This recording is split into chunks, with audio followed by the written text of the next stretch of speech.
Est-ce que vous vous êtes déjà demandé d'où venaient ces nouvelles obsessions de la race, du genre ou encore des fameuses dominations réelles ou supposées? Vous savez, ces discours qu'on entend un peu partout sur le mâle blanc dominant responsable de tous les maux de la Terre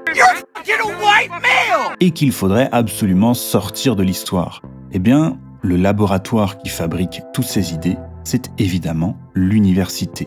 L'université, c'est un lieu à part, un lieu qui est fait pour penser le monde. Mais c'est aussi, paradoxalement, un vase clos qui est quasiment coupé du monde qui l'observe. Et il n'aura échappé à personne que l'université, surtout en sciences humaines, c'est un lieu extrêmement politisé. Et bien sûr politisé très à gauche. Et depuis quelque temps, la recherche universitaire est totalement parasitée par le militantisme des chercheurs. Et qui plus est, par des militants extrêmement radicaux qui voient dans la radicalité une vertu en soi. Et leurs obsessions pour l'intersectionnalité, le décolonialisme, la blanchité, etc. ont tendance à appauvrir énormément la qualité de la réflexion, mais aussi la variété des réflexions. On a quelques sujets qui tournent en boucle jusqu'à l'écœurement. Bref, l'université est en grand danger. Et récemment, quelqu'un a mis les pieds dans le plat pour dénoncer les abus qui y sévissent. Et cette personne, c'est Nathalie Haynick. Alors, il n'y a pas longtemps, j'ai lu ce que le militantisme fait à la recherche. Et on y apprend beaucoup de choses très intéressantes de la part de quelqu'un qui a pu observer de l'intérieur toutes les transformations que le wokisme a fait subir à la recherche universitaire. Le monde social que ces chercheurs militants s'attachent à bâtir s'avère à bien des égards invivable, habité par la hargne et le désir insatiable de revanche. Alors très rapidement, pour la présenter un peu, Nathalie Haynick est directrice de recherche au CNRS et c'est une énorme référence dans le domaine de la sociologie de l'art. Moi-même, quand j'étais étudiant, j'ai dû lire plusieurs de ses ouvrages. Et son directeur de thèse, c'était Bourdieu lui-même. Donc, si vous voulez, la sociologie, elle connaît un peu.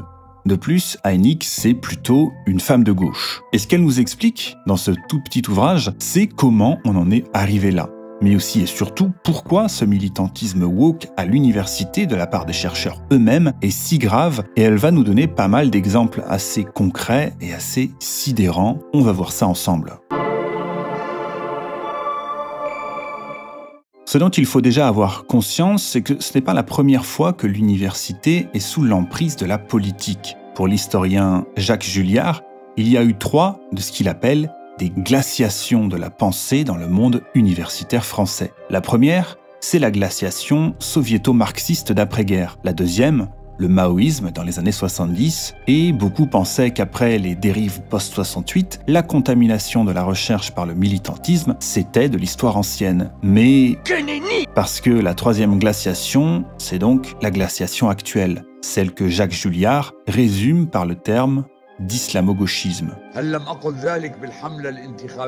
Un mot qui fait débat à l'université et qui a été popularisé après la décapitation de Samuel Paty. C'est vraiment à ce moment-là qu'on commence à s'intéresser massivement à l'aspect militant de l'enseignement. Alors bien sûr, les causes ont changé, la race et le genre ont remplacé les classes sociales, et la religion n'est plus l'opium des peuples contre lequel il faut lutter, mais l'étendard des opprimés, pour citer Haynick. Les mots gauche, révolution, prolétariat ont été remplacés par décolonialisme, intersectionnalité, racisé, etc.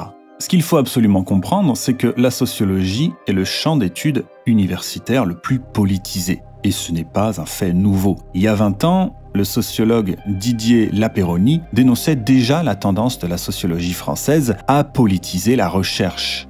La recherche est vue par des militants comme un espace de lutte. C'est le fameux « la sociologie est un sport de combat » de Pierre Bourdieu.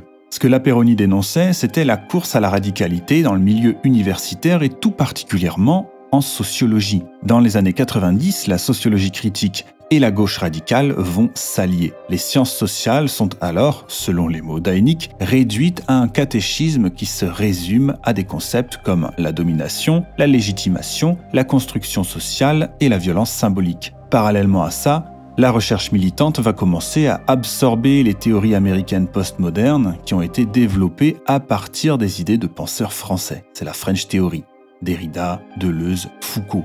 En gros, déconstruction, désessentialisation, relativisation.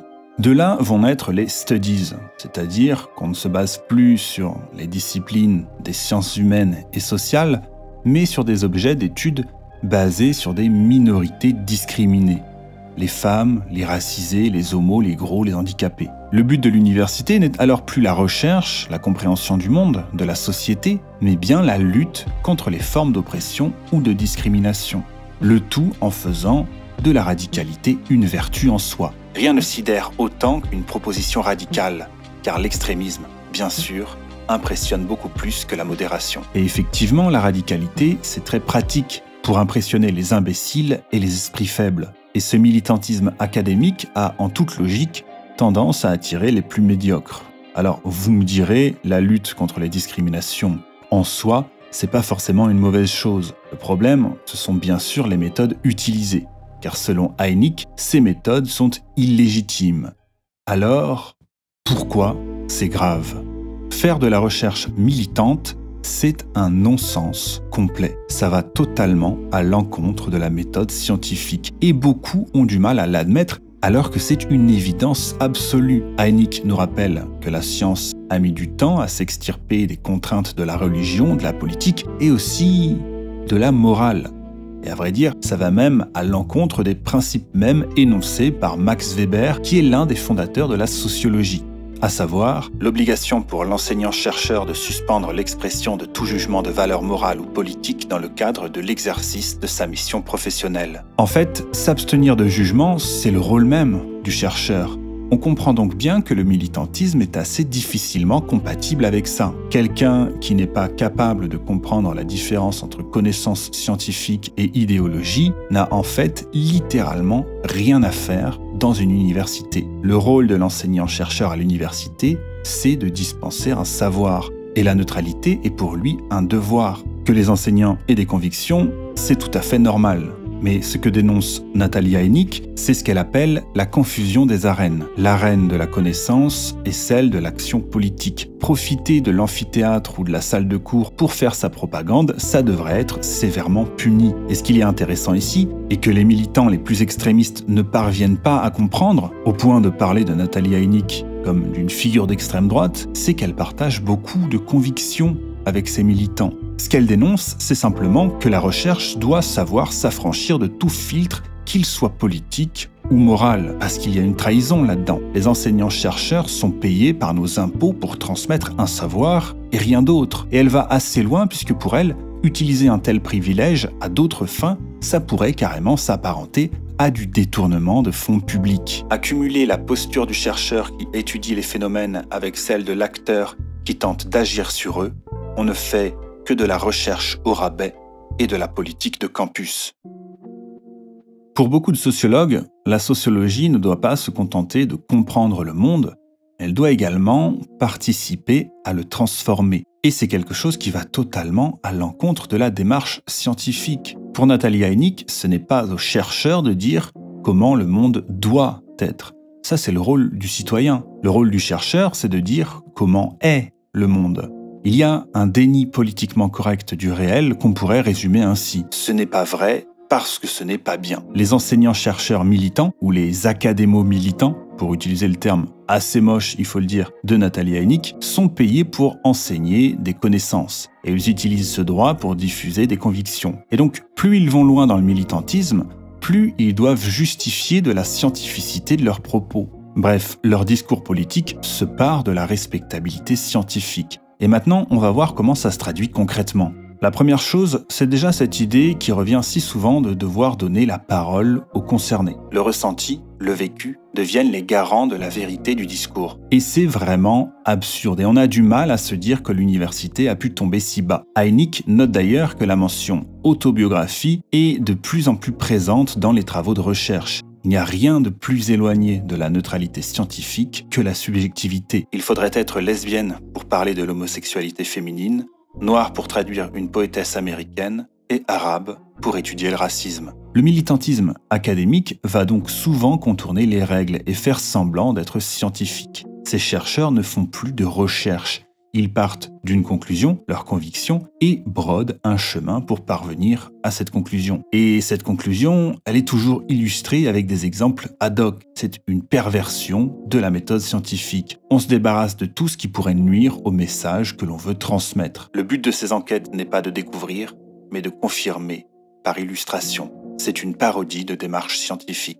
En mars 2021, pendant le débat sur l'islamo-gauchisme, Le Monde citait une étude dans le but de prouver que l'utilisation des termes décolonial, intersectionnalité, racisé était très peu utilisée dans les moteurs de recherche universitaires, à hauteur de 0,01%. Heineck est allé vérifier, en ajoutant quelques mots, genre, féminin, islamophobie, et en prenant en compte plus de sources, comme les titres de séminaires, etc. Son constat est radicalement différent de celui du Monde. Ces termes constituent plus de la moitié de l'ensemble du corpus ainsi élargi. C'est trop! Alors on peut se demander pourquoi les soi-disant experts mentent. Est-ce que c'est un choix stratégique ou est-ce que ce n'est que de l'incompétence? Récemment, par exemple, un historien canadien, Christopher Dummitt, a avoué avoir truqué ces données. C'est pas bien, il fallait pas le faire. Il dira par la suite, tant que nous n'aurons pas d'études divergentes en matière de sexualité et de genre, tant que l'expertise par les pairs ne sera rien d'autre qu'une forme de repérage interne au groupe, l'on est en droit d'être très sceptique quant à ce qui est qualifié d'expertise sur la construction sociale du sexe et du genre. Et effectivement, le militantisme dans la recherche, c'est aussi un entrisme qui va à l'encontre de toute éthique, mais surtout qui décrédibilise tout ce que ces chercheurs font. Les chercheurs du CNRS, chargés d'expertiser les candidatures de leurs pairs aux concours d'entrée ou aux promotions, sont aux 2/3 élus sur liste syndicale, ce qui encourage le clientélisme beaucoup plus que la qualité scientifique. En clair, il suffit d'être syndiqué pour être expert d'un domaine de recherche. Je ne sais pas si vous vous rendez compte. Des experts qui sont d'ailleurs des hyper spécialistes d'un seul et unique objet. La Sorbonne a par exemple recruté récemment une activiste et militante queer spécialiste de l'espace genré. Dans la sociologie woke, les notions de domination et de pouvoir deviennent les clés de lecture d'absolument tout. Réduire une grille interprétative à un seul paramètre, ou même à 2 ou à 3, le genre, la race, la classe, c'est se condamner à ne voir dans la réalité observée que ce qu'on y a injecté d'entrée de jeu, soit l'inverse de la démarche scientifique. C'est une version appauvrie de la sociologie de Bourdieu, et beaucoup se contentent de cette vision simpliste.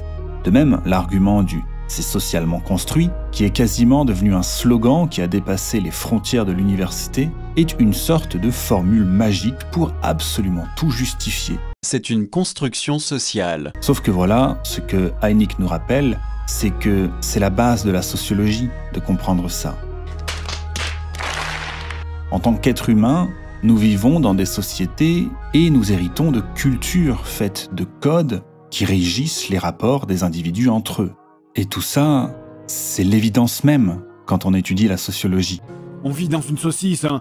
Et ça n'a donc rien de révolutionnaire que de dire que tout n'est que construction sociale. La race et le genre sont socialement construits, bon, ok, mais tout, littéralement tout, est socialement construit. Comment l'expérience humaine pourrait-elle ne pas être socialement construite puisqu'elle est faite de représentations plus ou moins partagées, d'institutions, de normes, de lois, au moins autant que de réalités biologiques ou physiques. Il faut un sérieux déficit d'acculturation aux sciences humaines et sociales pour qu'une telle assertion puisse être autre chose qu'une découverte de la Lune. Tout n'est pas entièrement naturel ou entièrement social. La différence entre les sexes en est un bon exemple. Elle est autant due à des causes physionomiques que symboliques. Elle n'est ni entièrement naturelle, ni entièrement sociale. Le plus stupéfiant est l'aveuglement de tant d'académos militants face à la médiocrité de leur production.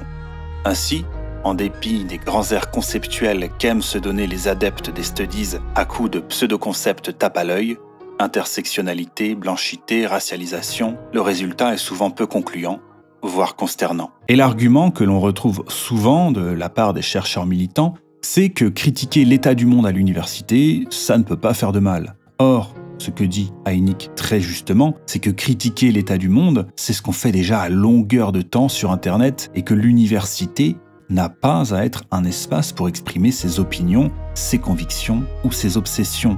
Parce que La science doit se détacher des émotions et des affects, c'est-à-dire faire l'opposé même de ce que font les militants. On peut aussi ajouter à ça que ces chercheurs militants ne sont ni plus ni moins que des suiveurs qui ne font que répéter en boucle les mêmes problématiques à la mode. La recherche finit donc par être extrêmement standardisée. Or, l'activité de recherche est censée découvrir ce qu'on ignorait plutôt que de rabâcher ce qui est devenu un lieu commun et se donner comme objectif le cumul des connaissances et non pas la transformation du monde. Parce qu'il y a beaucoup de lieux faits pour militer. Les associations, les syndicats, les partis, le Parlement par exemple. Pas besoin d'aller pourrir le monde de la recherche. Mais ce qu'il y a de plus abject là-dedans, c'est cette attitude qui consiste à faire croire que le courant woke à l'université est marginal, alors que ces militants exercent une domination et un entrisme encore jamais vus. C'est se parer de l'aura de la marginalité avec la puissance des institutions derrière. Le grand paradoxe de cette sociologie woke, c'est qu'elle encourage au racisme et à la discrimination. À Montpellier, par exemple, a eu lieu un séminaire qui avait pour objectif de démasculiniser les sciences humaines et sociales. Nathalie Haynick nous dit même que certains départements de littérature travaillent à l'éradication des hommes du corpus bibliographique. Et c'est peut-être ça le but, au fond, parce que la sociologie sans Weber, Durkheim, Bourdieu ou Lévi-Strauss, il n'en reste plus grand-chose. Et si on fait table rase du passé de la sociologie, on peut bien en faire ce qu'on veut. Haynick nous parle aussi d'une chercheuse féministe qui se plaint qu'on qualifie son enseignement de militant alors que sa principale activité, c'est de s'en prendre à la figure de l'homme blanc hétérosexuel. Et elle semble, de bonne foi, ne pas se rendre compte que son travail est à la fois raciste, sexiste et qu'elle discrimine tout un groupe de personnes sur la base de leur orientation sexuelle. Et une manière très concrète de pratiquer la discrimination, ce sont les réunions en non-mixité. Le sociologue Michel Vievorka les justifie sous prétexte que, de tout temps, des acteurs collectifs ont constitué des groupes à un moment ou à un autre sur la base d'une identité excluant des participants qui n'en relèveraient pas, tels que White Watchers, les alcooliques anonymes ou des groupes féministes. Mais qu'il est con, ce mec! Et ici, la confusion est hallucinante. Il confond le contexte privé et le contexte universitaire qui appartient à la collectivité. Ça n'a donc strictement rien à voir. De même, une afroféministe maître de conférence à l'université de Tours a déclaré sur France Inter en 2019 « L'homme blanc ne peut pas être antiraciste à mes yeux. Il ne peut pas avoir raison contre une noire ou une arabe. Il ne peut pas. C'est pas possible. Et ça, il va falloir que la France s'en rende compte. » Ce qui va dans le sens de ce fameux argument imparable « Seuls les blancs peuvent être racistes parce que c'est eux qui ont théorisé le racisme ». Ce qui est un argument absolument débile. C'est les blancs qui ont inventé le cinéma, c'est pas grave, les autres peuvent en faire aussi. Bref, Nathalie Haynick nous rapporte aussi les propos de Christine Delphi, qui écrivait en 2008 que le débat sur le voile islamique était une grande libération de la parole raciste envers une société islamique que les Occidentaux imaginent à tort comme une société misogyne, antidémocratique, répressive, belliqueuse et cruelle. Et aussi et surtout que le sexisme de l'islam n'est qu'une invention des sociétés démocratiques et de leur stratégie décoloniale. Donc, si vous en aviez besoin, voici une belle illustration de ce qu'est concrètement l'islamo-gauchisme, particulièrement présent dans la mouvance décoloniale qui fait de la race et des notions de domination les seules grilles de lecture du monde, notamment à travers l'idée de racisme systémique. L'affirmation selon laquelle il existerait en France un racisme d'État ou un racisme systémique confond les conduites racistes de certains agents de l'État illégales et sanctionnables, sinon dûment sanctionnés, avec une politique systématique et légalisée de discrimination raciale, comme si la France vivait sous un régime d'apartheid. Le racisme systémique en France, c'est une chimère. Et Haynick nous apprend que certains enseignants-chercheurs qui étudient ce soi-disant racisme systémique s'appuient sur l'autodéclaration, donc des ressentis. Encore une fois, on est loin de la rigueur scientifique. On connaît l'importance qu'a pris la cancel culture ces dernières années. Et le comble, c'est quand le cancel a lieu à l'université, quand plutôt que de débattre, on préfère annuler une conférence, un colloque ou une publication si le sujet nous déplaît. Et on ne peut pas appeler ça autrement que du totalitarisme. Alors à la question « Qu'est-ce que le militantisme fait à la recherche ?», Nathalie Haynick nous répond « Déficit de curiosité intellectuelle et de rigueur scientifique, radicalisme borné, lâcheté individuelle protégée par la meute, jouissance perverse du pouvoir exercé par la culpabilisation, par la menace ou par la force. Voilà donc quelques-uns des effets du militantisme académique. Le monde universitaire que nous dessinent les nouveaux chantres de l'identitarisme et du communautarisme est un monde intellectuellement exsangue, obnubilé par le genre, la race ou la sexualité, appauvri de toute la richesse de nos ressources conceptuelles, et le monde social qu'il tente de construire est un monde relationnellement invivable, habité par la méchanceté, la hargne et le désir de vengeance. Ce que le militantisme fait à la recherche, donc, il la bêtit, il la dégrade, il la stérilise, et au lieu de lui permettre de s'élever au rang de science, il la rabaisse à celui d'idéologie.